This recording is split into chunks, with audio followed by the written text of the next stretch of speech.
Hello, this is Yustory.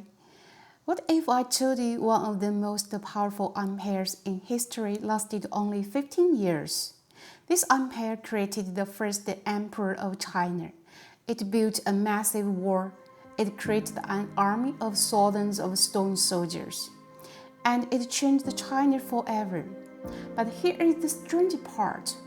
The man who built this empire also destroyed it. So who was Qin Shi Huang?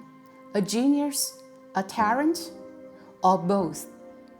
To understand him, we have to go back to a time when China was not China yet.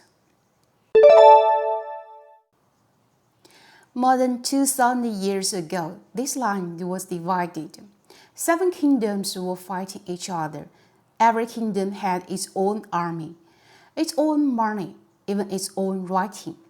Imagine traveling across Europe and every country used a different language and currency. That was ancient China.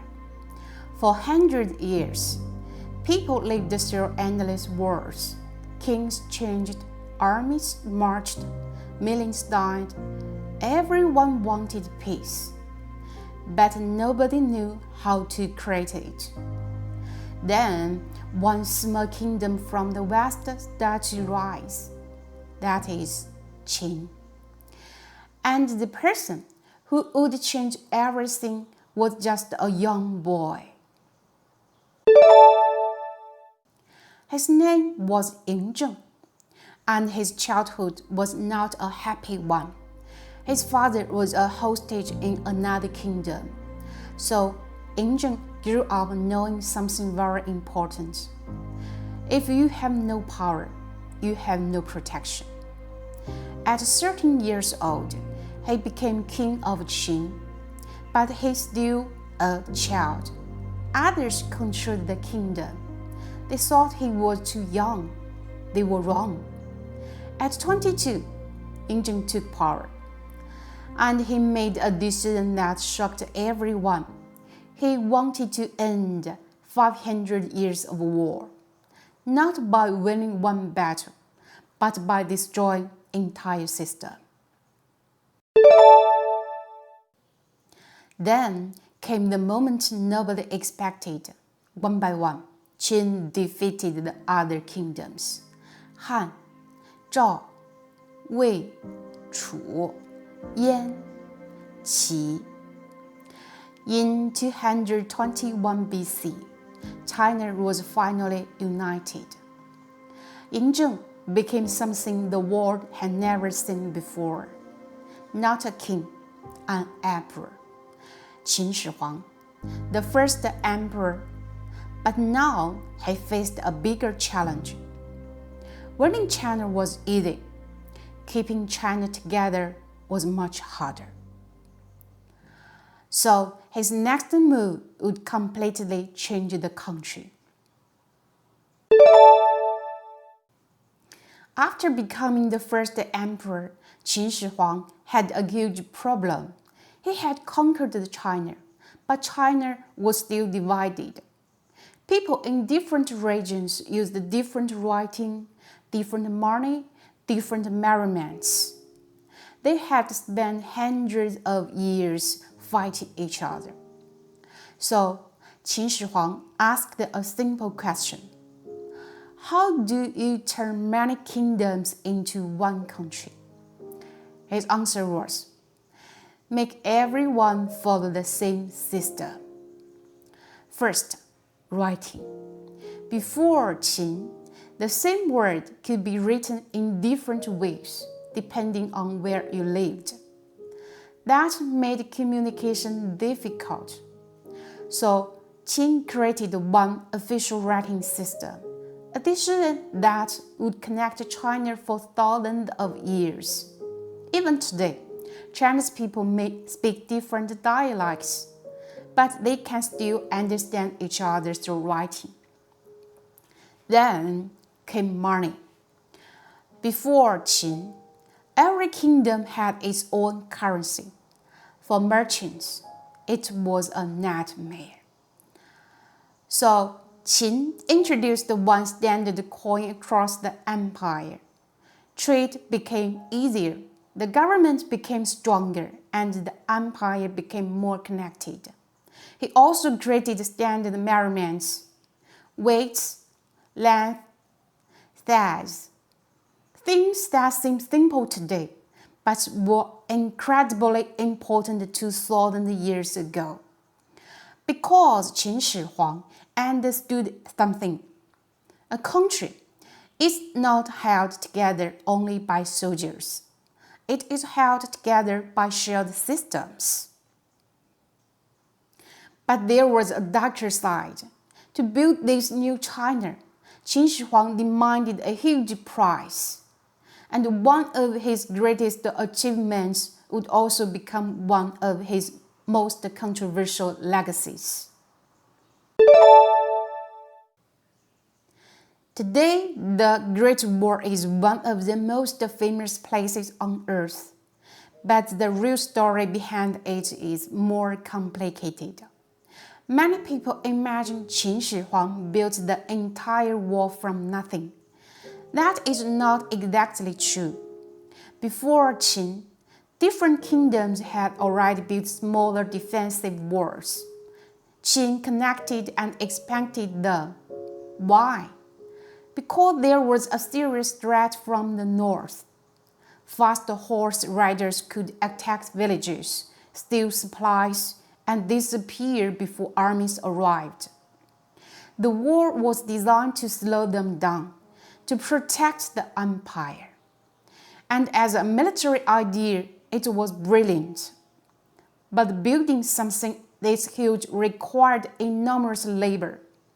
Hundreds of thousands of workers were involved. Many suffered. Many never returned home. This became one of the reasons people remembered Qin Shi Huang as a cruel ruler. Because almost every great achievement of Qin had two sides. The vision was incredible. The cost was enormous. And nowhere is that clearly than his next project. A project hidden underground for more than 2,000 years. In 1974, a group of farmers near Xi'an discovered something unbelievable. They were digging a well and found an underground army. Not a painting, not a legend, a real army. Thousands of clay soldiers, the Terracotta Army. More than 8,000 soldiers, hundreds of horses, chariots, weapons, all created to protect Qin Shi Huang after death. But the most amazing thing, they are not copies. Every soldier looks different. Different faces, different hairstyles, different expressions. Some look young, some look old, some look like experienced warriors. It feels less like a group of statues and more like an army frozen in time. But why would an emperor need an entire army after death? The answer tells us something very interesting about Qin Shi Huang. Because the man who conquered almost everything was afraid of losing the one battle nobody could win. Qin Shi Huang had conquered kingdoms, controlled millions of people, created the greatest empire of his age. But there was one enemy he could not defeat: death. As he grew older, the first emperor became obsessed with living forever. He sent explorers searching for mythical places where immortals were said to live. He searched for magical medicine. He trusted people who promised him eternal life. But there was a terrible irony. Some of these so-called medicines may have contained mercury, a substance that could slowly poison the body.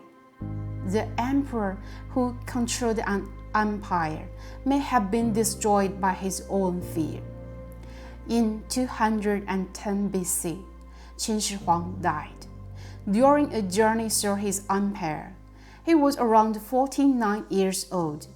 The man who wanted to live forever was gone, and without him, the empire began to fall apart.